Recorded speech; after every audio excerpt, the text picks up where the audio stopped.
Life isn't always easy, and the older we get, the more difficult things we may have to endure. The loss of a child, serious illness, financial ruin. But most people are tougher than they think and may even emerge from disaster stronger and better in some ways. So, what makes us resilient, and how can we turn pain into growth? Dr. Sills, what makes some people more resilient than others? You know, there are two reasons. First of all, there's something inborn, temperament, energy level. Some people are just born with a lower anxiety level. And the other is the family you grew up in.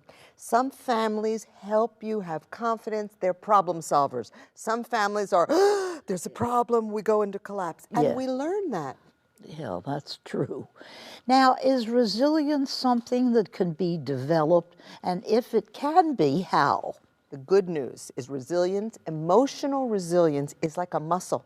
You can practice it and build it. And you do it in several ways. First of all, physical well-being, keeping yourself physically strong and healthy, spiritual nurturance, support groups, and most important of all, practicing a certain kind of mental attitude which is positive, forcing negative thoughts away, training your mind to think in a positive way.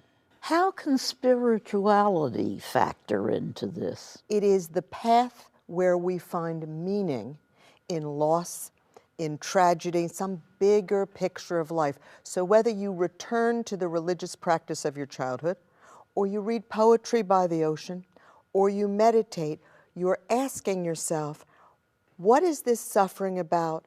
What can I learn from it? And how can I create something positive from it? That is spirituality, I think. I don't think we're ever really prepared for tragedy. But are there things we can do to prepare for resilience? You can take your mental health seriously. That means don't just complain about stress, have a stress reduction program. You can develop a grateful attitude. That's something you practice every day, and you can laugh. You can laugh, you can force yourself to laugh, you can put on something funny, and that lifts your spirits enormously. And the last, of course, you can practice over and over the deep idea of acceptance, that tragedy occurs, that peace has to be made. And those are resilience of the spirit that each of us can practice. Now, resilience is about bouncing back to baseline. Yeah. But some people go beyond that. What is post-traumatic growth? It's the person who's functioning like this, day to day, doing fine with family and kids. They have a catastrophic loss. And when they go into tragedy, they don't just go back to where they were, they go beyond. They seem wiser, more joyful, make a greater contribution, have things in more perspective than before. That is post-traumatic growth. Giselle, you're no stranger to adversity. You lost your father, and your mother's battling cancer, but your toughest trial was losing your 17-year-old daughter, Alicia Rose. What happened?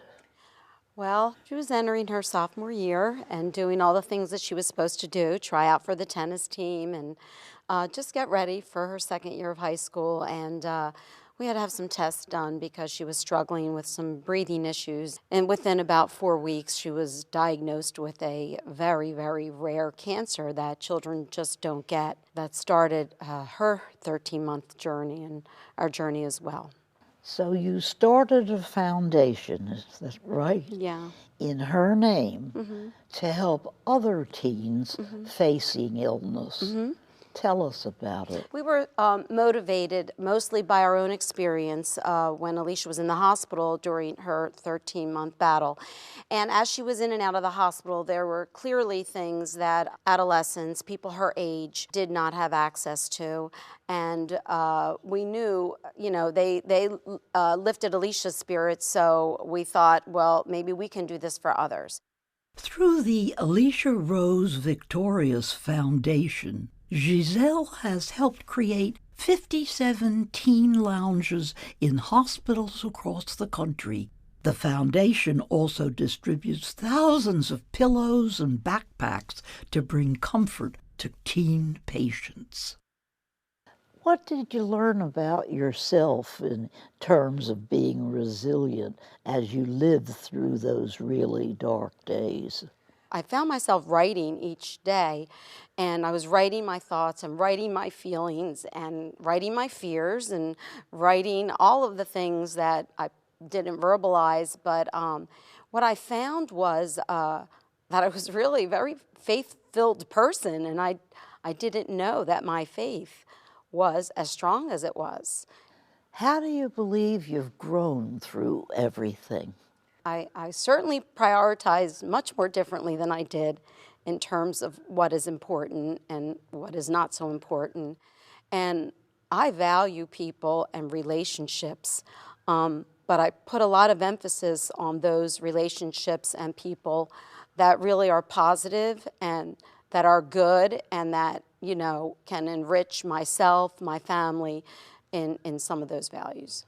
How do you feel better prepared for whatever is down the road? No doubt. The biggest thing I think that hits you when you go through the process and then after a tragedy is fear. I feel fearless.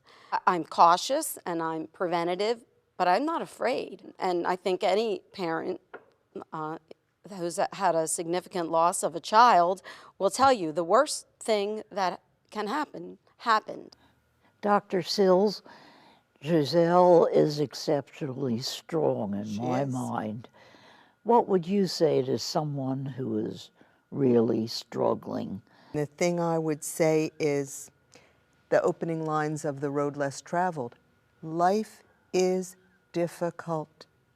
You didn't do anything wrong to deserve this. Life is difficult, and pain passes. Don't let it overtake you. Fight it.